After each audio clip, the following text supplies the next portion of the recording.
Good morning or afternoon or evening or whenever you guys are watching this. This is our lecture for section 6.4 from the Larson Elementary Linear Algebra text. So we'll be looking at transition matrices and similarity in this section. So go ahead and read our goals and we'll get started. So,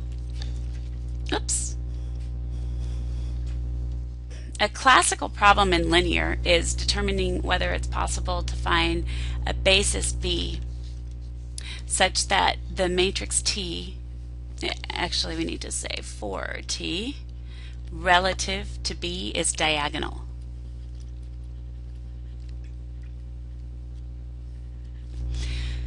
So here we go. The matrix for T relative to B is our standard matrix A. Matrix for T relative to B prime is A prime. And then the transition matrix from B prime to B is P, and the transition matrix from B to B prime is P inverse. So it's kind of cool. This is the situation that we have. So all of these are, vector space V.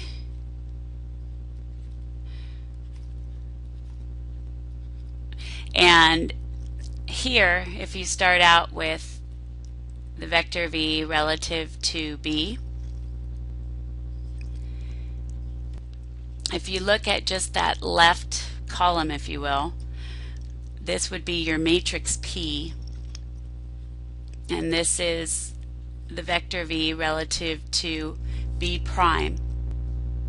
So what we have going on is, let's just get it all set up. This is our basis B, and this is a matrix that we can use to make this transformation. So if you're looking to find the linear transformation of the vector V relative to B, you can just do your A times the vector V relative to B to get that transformation. And there's other things you can find. So if you use the transformation of V relative to B and you multiply P inverse times that transformation, what happens is you will get, this is P inverse, what happens is you will get this guy.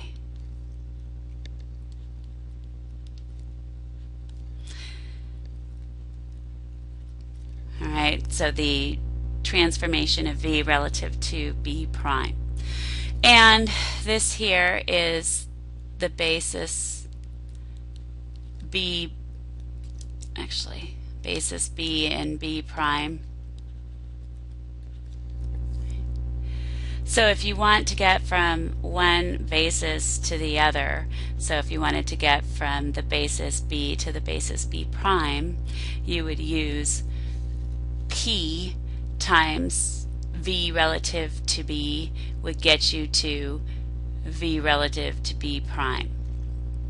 And if you wanted to go using the transformations, you can go on that right column.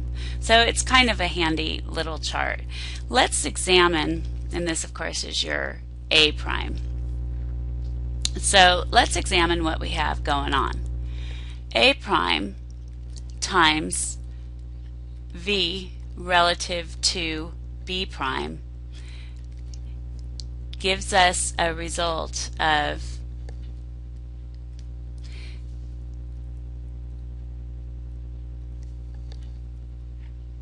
the linear transformation of V relative to B prime. And what we'll have, so if you look at that, that's something, of course, that's very useful and we'll be using in the lesson.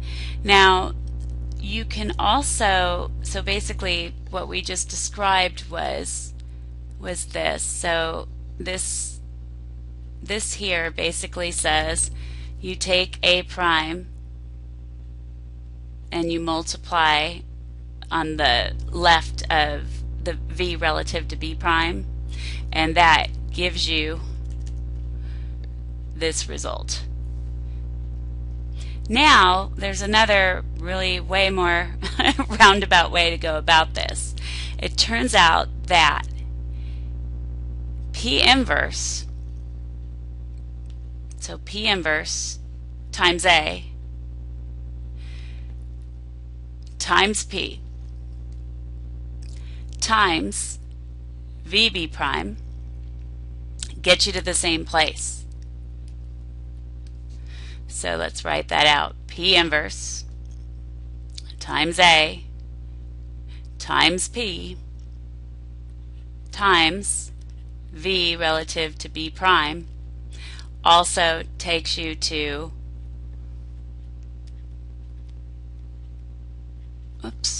the linear transformation of V relative to B prime.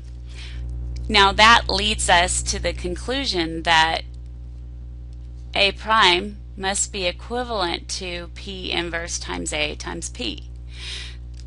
So what we'll have is that's a useful tool for us to, find unknown stuff. All right, so let's go ahead and move along. So going to our first example,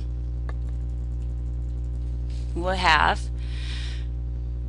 our task is to find the matrix A prime relative to the basis B prime. So here we go. Let's figure out what we need to do. If you recall, you can use the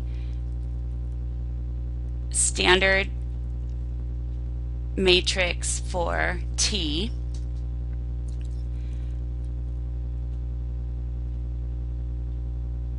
Did we ever use that?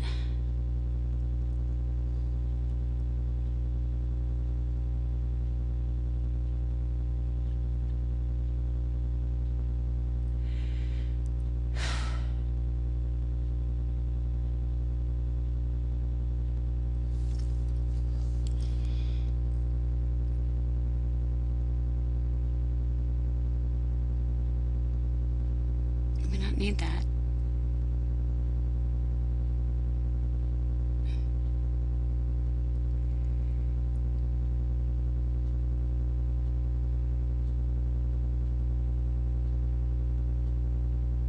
Oh yeah, we do.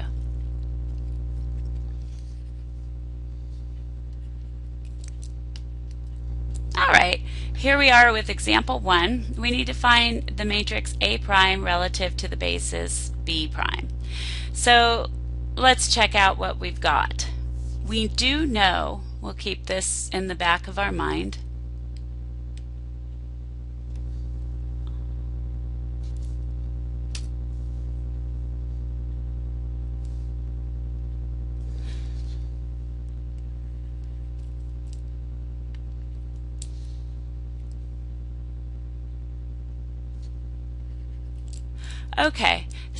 Okay, so here we are with example 1. What our task is to find the matrix A prime relative to the basis B prime. So let's just put up some stuff that we know. From that last exploration that we did, we know that A prime is equivalent to, you got it, P inverse times A times P. So we need to find the standard matrix for T, which is A, and we'll be using that. And then we also need to find the standard basis. And then what we can do is we can use the augmented matrix and row reduce to find P. So that's the evil plan. So these are the things we're going to look for. We want to go from B prime to the standard basis B. So that means the B would go first, and the B prime would go second. We have B prime already, so we need to find B. So what is the standard basis B? Good. B is equal to, we're in R2, so we'll have 1, 0, and then 0, 1. Okay? So let's see. Since we're already halfway there, why don't we go ahead and take care of this guy first. We'll do this one first. So here we go.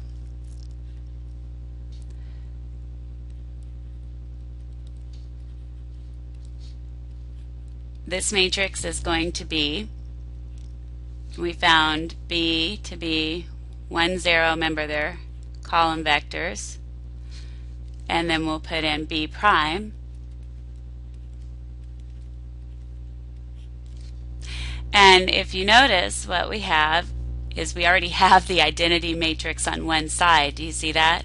So if you recall, when it's row reduced, you end up getting IP, right? Or I2 in this case, P.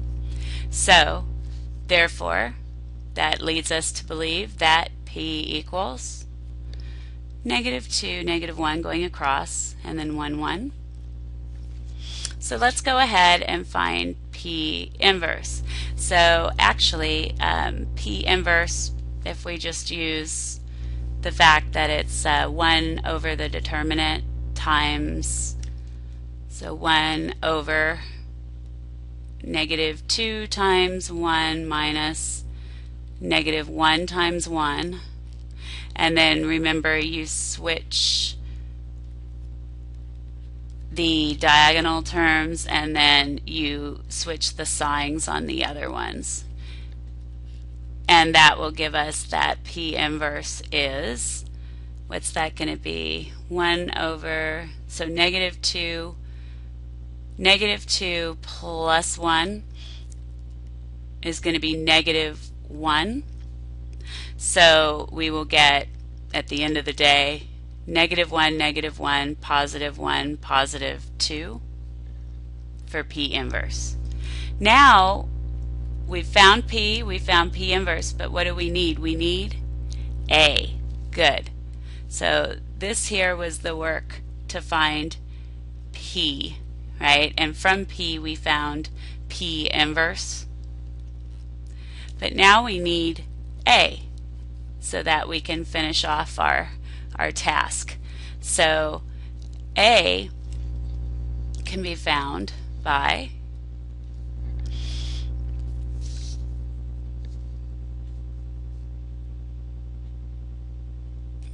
we'll have to do a little side work. So if we take a look at the transformation at 1, 0, if you look up there, what are we going to get? We're going to get 1 minus 0, which is 1, comma, 4. And then t at 0, 1 is going to be, I guess, -2 and 0. Make sense? So now what we'll have is our standard matrix A from this is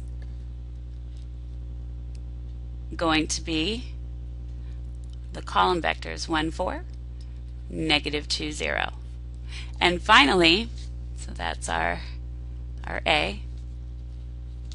So finally, A prime, do it, I guess, in green.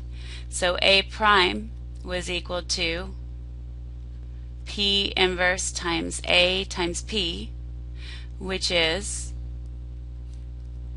-1, -1, 1, 2, times A, which was 1, -2, 4, 0, times P, which was -2, -1, 1, 1, and it turns out that that product gives us A prime is equal to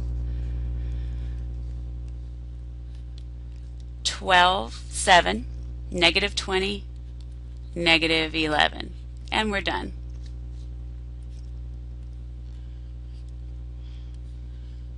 All right, so next on the agenda, okay, you guys are going to laugh at me. By the way, if you're Joe Public, I'm making this video primarily, the impetus for making this video was because we totally got stuck in class on this, and I was sure I'd written the problem down right. Well, guess what, guys? I did not write the problem down right. This ordered pair right here is supposed to be, or this vector is supposed to be -2, +1. So it becomes actually quite an easy problem. To find the transition matrix from B prime to B, all we need to do is put together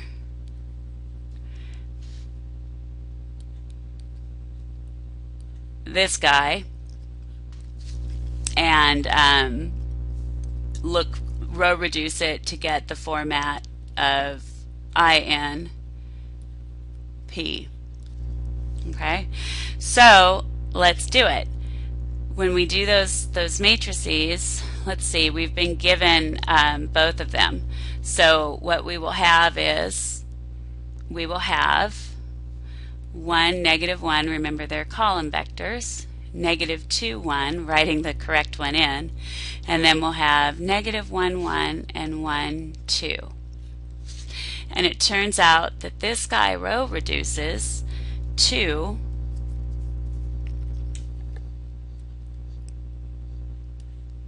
the identity matrix here, and then we get -1, -5, and 0, -3. So that means that P is,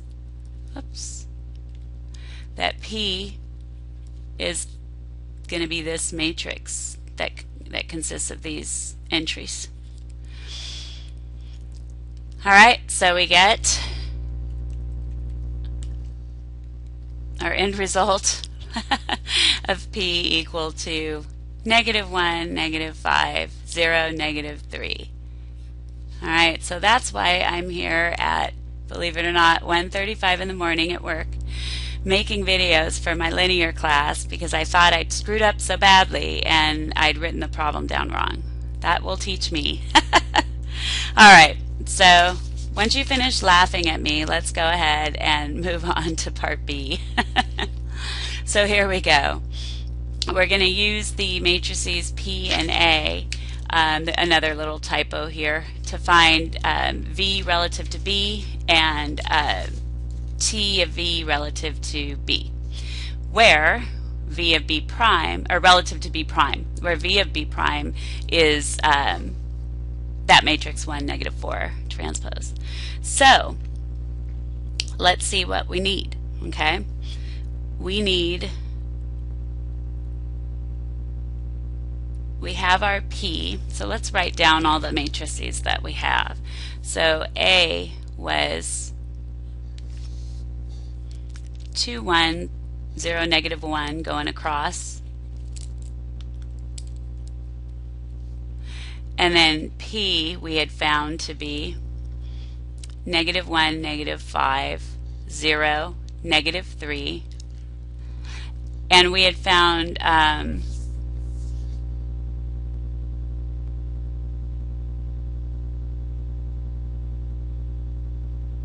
did we find P inverse yet?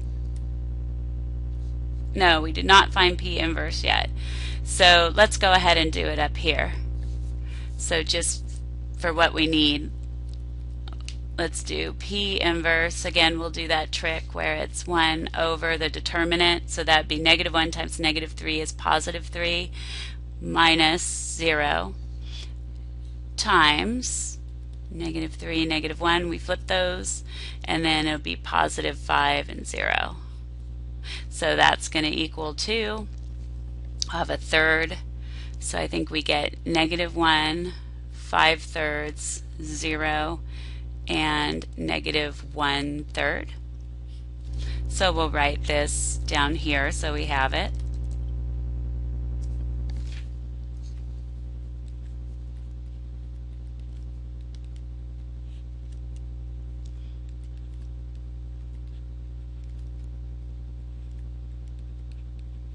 All right.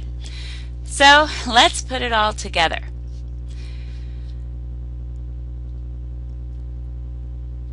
We need to find the coordinate matrix for V relative to B. So we can find that by multiplying. Let me write what we're finding. So we're finding the coordinate matrix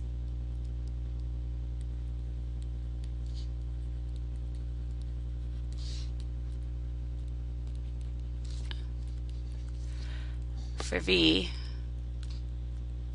relative to B. So remember that we can take, if you go back to our little chart, so we want to get to this guy here, right here, right? So if you multiply P times the matrix V relative to B prime, which we've been given, we're going to get the matrix V relative to B. So coming back, that's the plan. So what we'll have is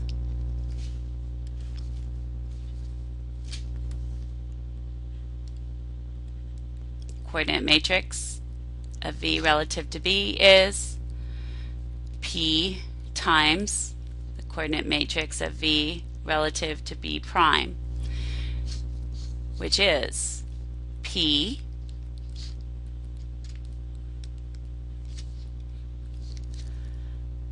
and then remember that the coordinate matrix of V relative to B prime was given, so we have 1, -4.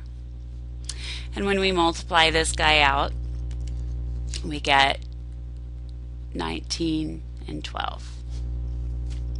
Good so far? What else do we need? So we found our first task is done. Now we need to find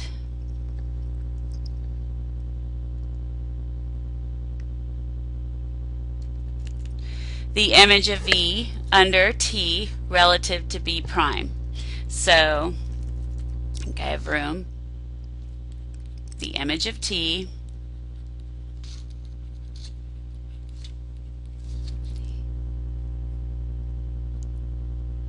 V, my bad.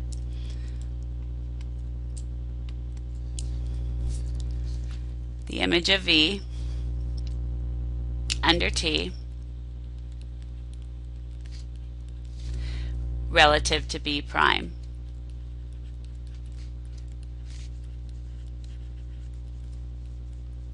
So remember, there's two ways that we can do this. Two ways.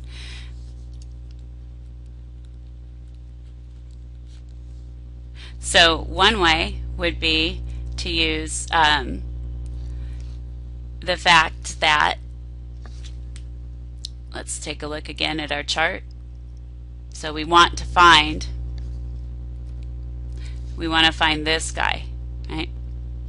So you can do it two different ways. You can take your A prime times the coordinate vector, the coordinate vector V relative to B prime, and you get that.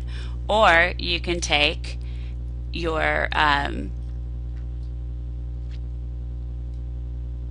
I'm sorry, it's so tired. Or you can take your P inverse, right, times this linear transformation to get this desired transformation. Okay, so we have the information for both, so it's not really going to matter what we decide. So if we do, this is what we are trying to find. So one way to do it would be just to do P inverse times, let me make sure we found that linear transformation. You know what? I don't think that we found that one, so I'm just going to write it as a way to do that, but I'm going to do it the other way. Not that we couldn't find it easily, but here we go. That's one way. This is the other way to find this.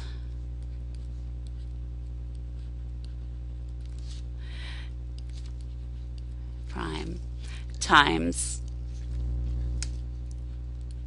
V relative to B prime.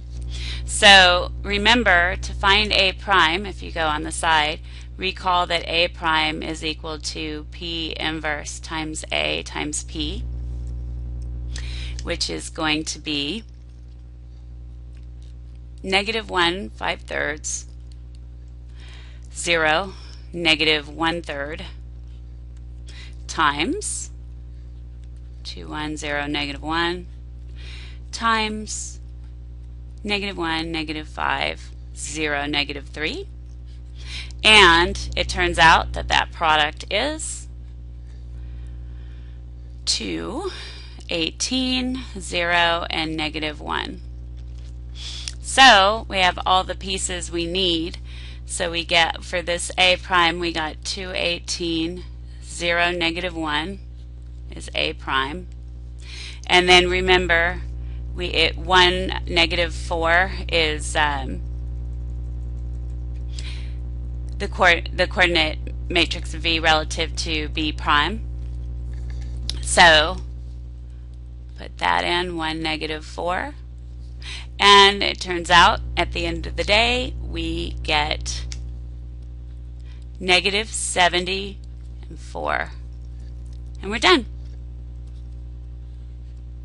Alright, so again, I'm sorry about what happened in class, but I have to confess I felt much better once I realized that I'd written the problem down wrong. Okay, so let's wrap it up. Definition of similar matrices. So it turns out if you have square matrices A and A prime of order n, A prime is said to be similar to A when there exists an invertible matrix P such that A prime equals P inverse AP. So we've been working with that, right? So what we've been saying is that A prime is similar to A when we've been finding A prime. We've been using that definition for similar matrices. Kind of cool. So theorem 6.13 takes us to some properties. It turns out that, surprise, surprise, A is similar to itself. If A is similar to B, then B is similar to A. If A is similar to B and B is similar to C, what do you think? Then A is similar to, good, C. So I'll look at 1 and 2, and I'll leave number 3 to you guys to prove. I think it might be in the homework. So the first guy is kind of so easy it's hard. Do you guys recall that the identity matrix is its own inverse? So what we end up having is, for our first part of the proof, which is the first one, A can simply be written as IN times A times IN, and then just keep in mind that IN is its own inverse.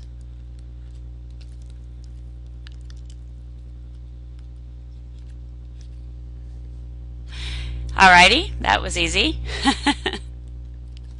So the second one takes a little bit more. So leave a little space. So A, the supposition is that A is similar to B, right? So what does that mean? That means that A is equal to P inverse times B times P, where P is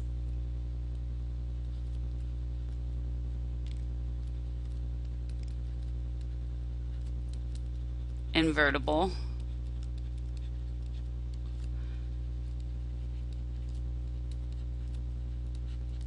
of order n.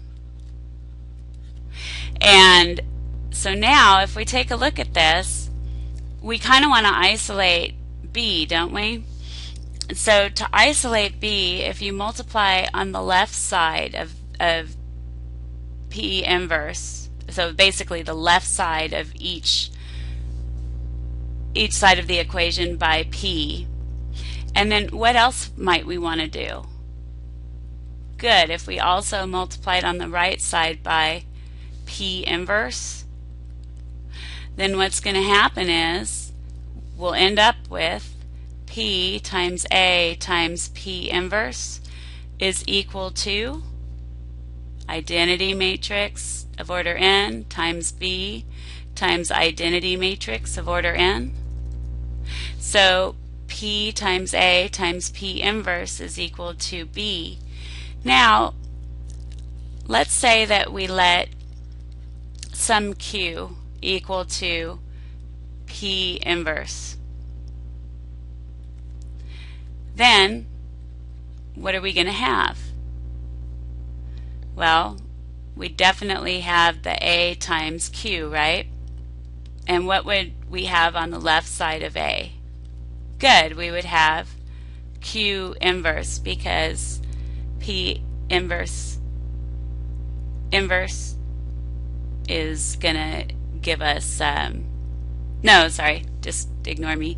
Q is p inverse, so q inverse would be p inverse inverse, so you would just get your q inverse. It would be equivalent to your p. So that is in the form for similarity, and we are done. Okay, so again, the third one is left to you guys. So here we go. Use the matrix P to show that A and A prime are similar, right? So what do we need to find? We need to find, good, P inverse. It turns out P inverse is equal to this with the wonderful free octave. All right, and so here we go. We need to show that A prime is equal to P inverse times A times P. So let's do it. If you multiply these guys, you know, A prime will be, so P inverse we just found.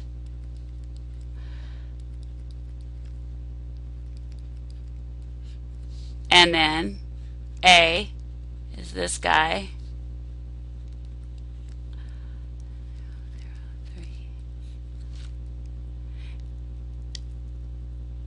And then P is this guy.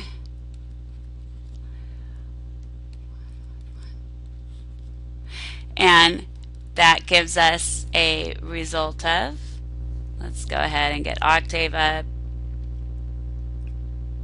Actually, I think I have something open, don't I?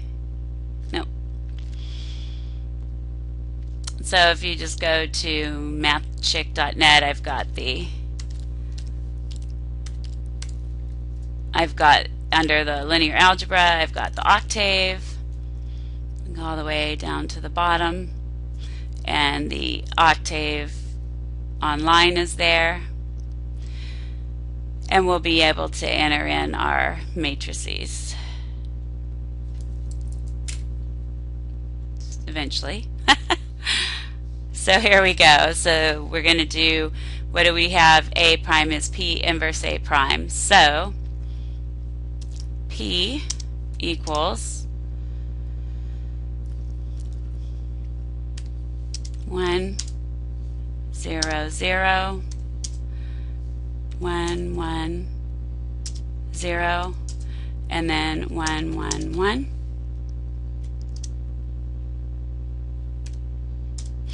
And A equals 2, 0, 0, 0, 1, 0, and 0, 0, 3.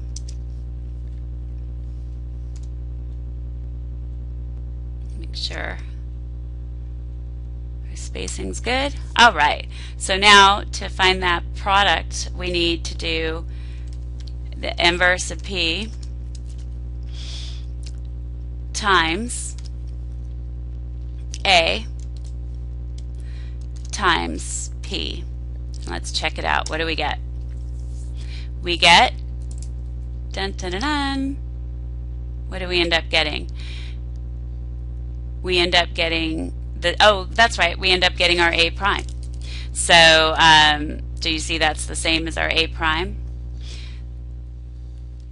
So we have verified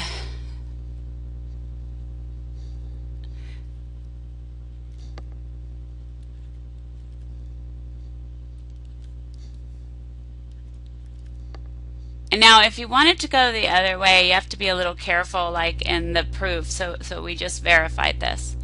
If you want to go the other way, right, you have to do a little bit of work, right? Because remember that A prime was equal to P inverse times AP.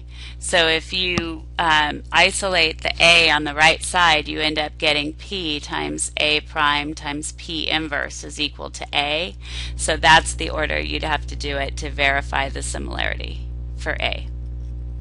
Okay? But I'll leave that to you guys to explore. Now let's check out some stuff about diagonal matrices. All right? So diagonal matrices have many computational advantages over non-diagonal matrices. I think I mentioned before, a diagonal matrix has its own transpose, and it turns out that if you raise a diagonal matrix to a power, you're going to end up just raising each of the diagonal entries to that power.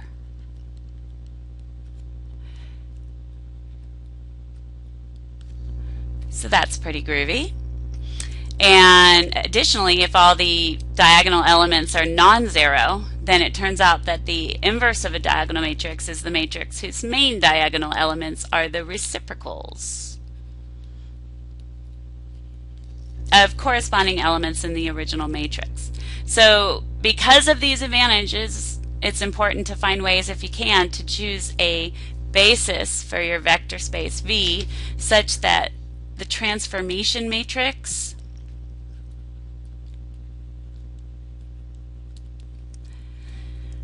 is diagonal. So here we go. Example 4. Suppose A is the matrix for T, and we're going from R3 to R3, and that's relative to the standard basis. So we want to find the diagonal matrix A prime for T relative to the basis B prime. So I forgot to put in what A was and also what B prime was. So it turns out these are the problems for real.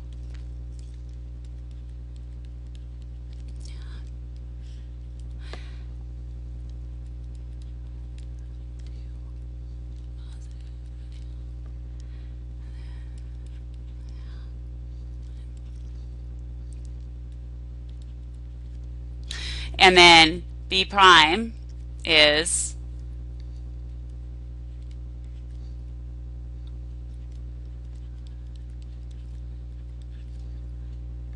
let's see, 1, -1, 1, and then -1, 1, 1. Okay? Alright, so one thing that we also might want to put down here, notice that it's relative to the standard basis, right? So what is the standard basis B for R3? Good, it's 1, 0, 0, 0, 1, 0, and 0, 0, 1. All right, now we've got all our stuff. So we're going from, in this case, we're going from B prime to B. So recall what we're looking for is this to row reduce. So we have the identity matrix on the left side. This vector takes on the form of, oh, how nice. Do you see how we're going to have the identity matrix on the left already? And so then we'll have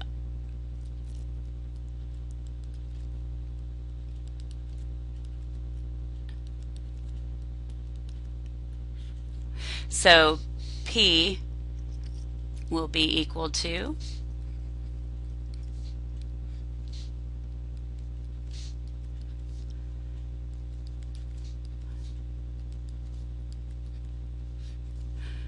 again,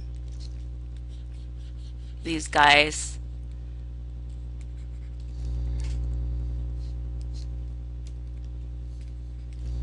give us P, since the identity matrix is on the left already. So that was easy for once. So now that we have P inverse, just using the technology, ends up being 1/2, 1/2, 0, 1/2, 0, 1/2, 0, 1/2, and 1/2. So the matrix for the linear transformation relative to P prime is just going to be P inverse AP like we've done before. So putting this guy all together, we've got everything we need. We have A, P, and P inverse. So A prime ends up being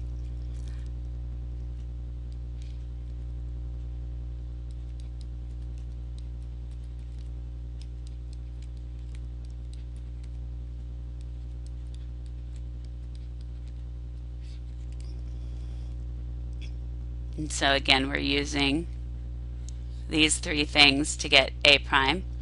So P inverse times A, which is 3/2, -1, -1/2, -1/2, 2, 1/2, 1/2, 1, and 5/2. And then multiplying that to P, trying to scrunch it all in here, we have 1, 1, -1, 1, -1, 1, and 1, 1, 1. So when you multiply those guys together, what you're going to end up with is a nice diagonal matrix. 1, 0, 0, 0, 2, 0, and 0, 0, 3. Isn't that super awesome? So this is what we were after. And you might think we're all done, but I'm going to sneak a little proof on you. So I liked this one, and we didn't do a lot of proofs in this section. So here we go. We'll call this example 5.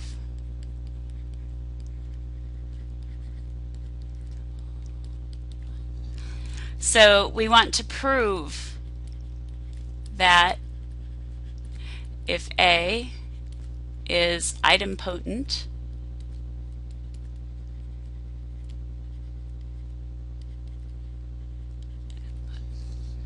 and B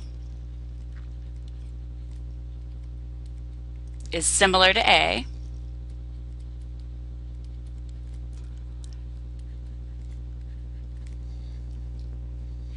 then B is idempotent. Does anybody remember what idempotent means?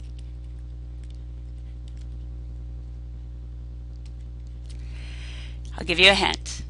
An n by n matrix is idempotent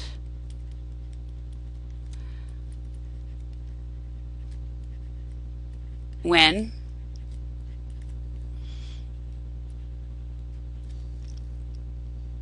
a equals a squared. All right? So how should we start with our proof? Any suggestions? Well, what do we know? By idempotentness, we know that B has to be, but B is similar to A, right? And B is idempotent. So we need to show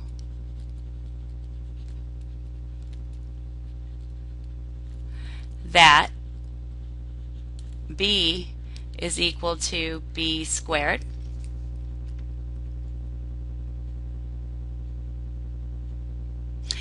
And what else do we know?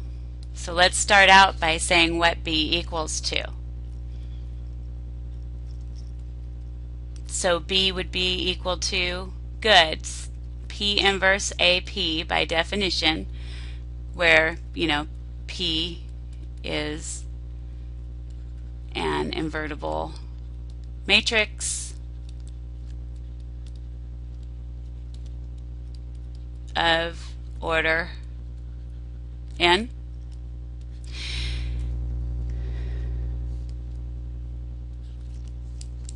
And then what we need to show that B squared is equal to B, right? So if we square B, we will get all of this stuff has to be squared. So that's going to equal to this product. Got to be careful, right, when you're multiplying matrices. Now, if you recall,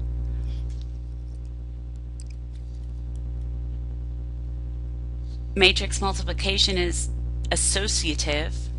So here, what we can do is we can basically rewrite this as P inverse times A, and then group P times P inverse, and then we'd have A times P.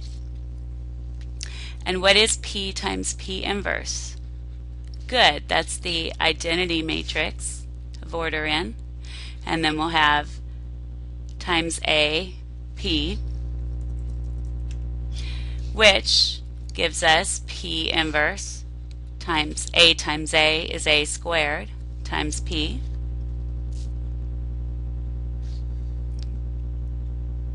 But don't we also know, since A is idempotent, right? So isn't that just going to be P inverse AP? A is equal to A squared. And what was that? That was B, right? So we're all done. We showed that B squared was equal to B. All right, guys, have a great morning, I guess. And I'll see you on Thursday. Bye.